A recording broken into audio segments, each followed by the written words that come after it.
Welcome to EMS Educator. In this semester, we'll be talking about several concepts that will hopefully help you to become the best educator you can be. It's clear your interest is in helping other EMS professionals do their best at their jobs. And as the EMS educator or trainer in some services, you're the person who's best able to help them reach that goal. There are some characteristics or attributes that make a person more or less likely to be successful at being an EMS educator. Some of these positive attributes include being able to keep an eye on things in the classroom, seeing what people are doing, what they're interested in, and whether or not they're really getting or understanding the lessons. Giving feedback to students. This could be as complicated as a written set of feedback notes on an assignment, or as simple as simply responding to a question and letting them know in a positive way that they did well. We have to accept and respect the diverse learning atmosphere that goes on in a good classroom. A part of this means that you're not always right and you're not always wrong. Sometimes students will challenge you, and that's okay. It's important that both of you and the student maintain a respectful relationship between each other. Some of the simple things that help to demonstrate that respect include just being on time for class, being dressed appropriately, and respecting the time and the efforts of others.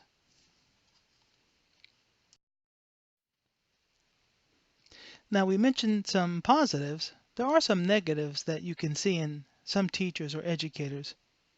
For example, this person might try to dominate the conversation, really never letting students become engaged. This is increasingly difficult as the age of the student increases.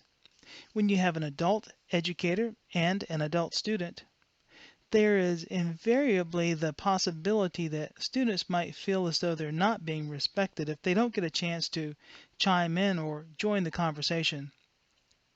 Some teachers like to take on the role of I'm more professorial than others and take on this eccentric role. They might dress in a way or act in a way that shows they don't take the role seriously. They're more concerned about themselves. Some people do the job at a time that they shouldn't. This could include being burned out. We've seen it in clinical settings and we seem to recognize that fairly well. We have to also look out for it among educators. These are people who might just need a break or even something more intensive like counseling. Some of the things that demonstrate a lack of respect by educators includes not being on time for class. Now, this is something that is going to aggravate students and will put your class behind. Instructors need to consider being mentors to students. Most of us had someone to help them along the way to get from where they started. Sometimes this mentorship just grows naturally in the classroom setting. Sometimes you have to reach out to try and make it happen. Mentorship is more than just meeting with students every now and then. It means observing them and fostering them and helping to give some supportive advice along the way. This can be particularly helpful for students who haven't had people who mentored them before. EMS is a relatively not very diverse profession, and by mentoring people who are in underrepresented populations can help to lessen that disparity. As far as who should be mentors, that's really everyone. And if you are a student or a teacher yourself, how do you find your mentors? For students, look at the people you work with and work around. Then look at your teachers in the classroom, training officers and physicians and nurses. For educators, you really have the same group, but look at your fellow educators to see if some of them can help you, particularly those who have been around for a long time and have been successful. One of the best places to make connections and find mentors is at EMS meetings and conferences. Here we can see a layout of what might be a typical EMS conference. there will usually be hundreds, if not thousands, of fellow EMS professionals there. You can see them in booths and in classrooms that tend to congregate around topics. So if you're looking at doing something more in a trauma area, go to some trauma classes or to vendors that sell trauma equipment. You're more likely to find people who have similar interests. Don't be afraid to strike up a conversation. Give them or receive from them a business card and then follow up with a "Thanks, I'm glad to have met you" email or phone call. If you have the extra time, write out an actual letter or postcard.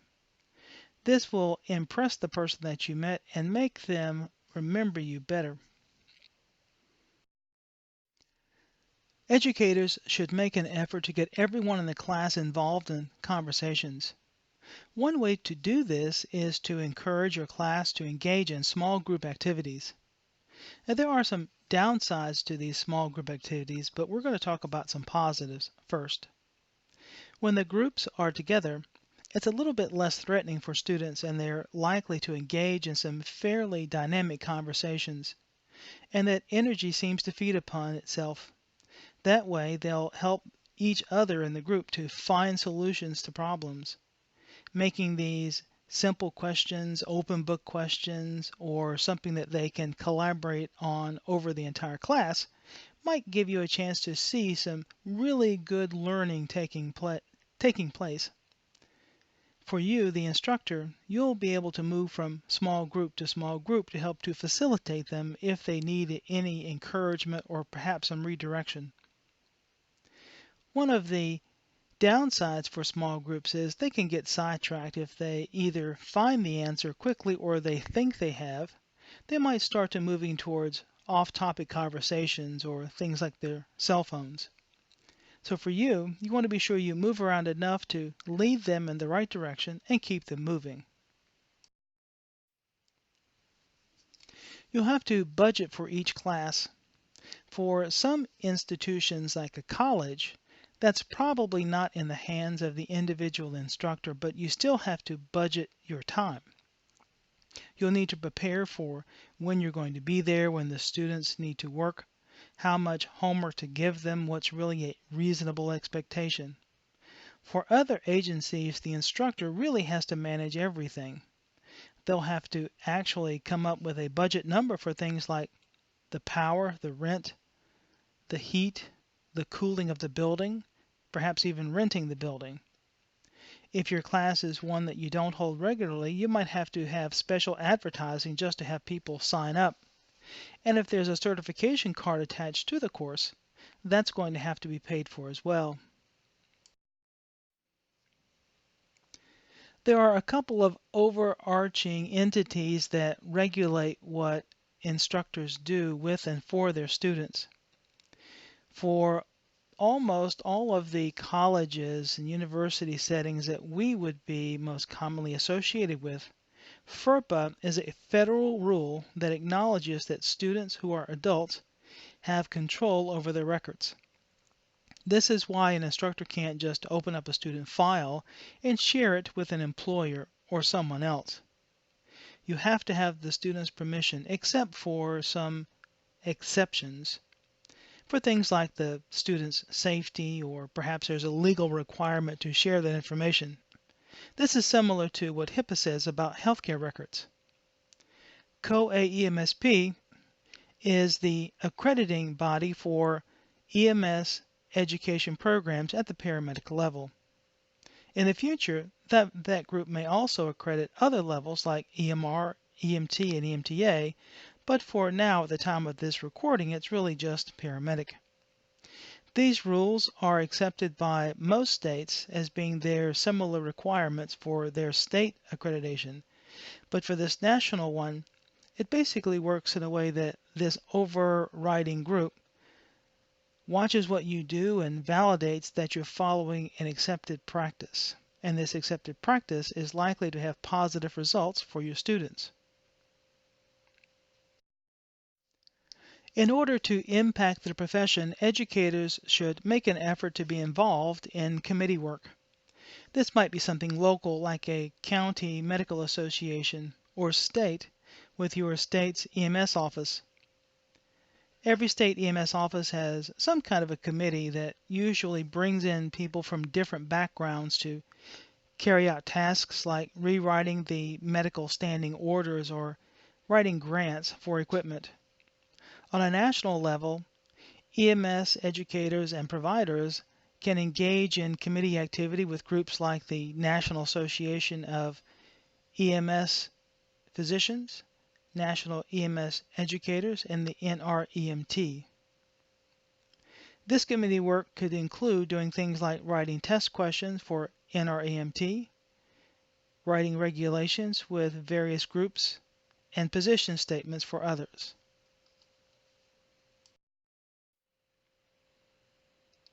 An educator will have to either coordinate or be aware of ride-alongs. A ride-along is a process that we use in EMS similar to our clinical outings. What we tend to call clinicals are when our students are placed in facilities, places that are fixed, like a hospital or a clinic. A ride-along is where the student goes out in something that is mobile. Usually this is going to be an ambulance or some ambulance-like vehicle. It might be something different like a helicopter or boat, but most often it's going to be an ambulance. The purpose of this is to give the student a chance to be a part of real-world care with certified or licensed professionals to help the student to really practice their craft. They do it in a safe way because the preceptor, the person who's licensed or certified, helps to assure that they're doing it correctly and to give them positive feedback and correct any errors.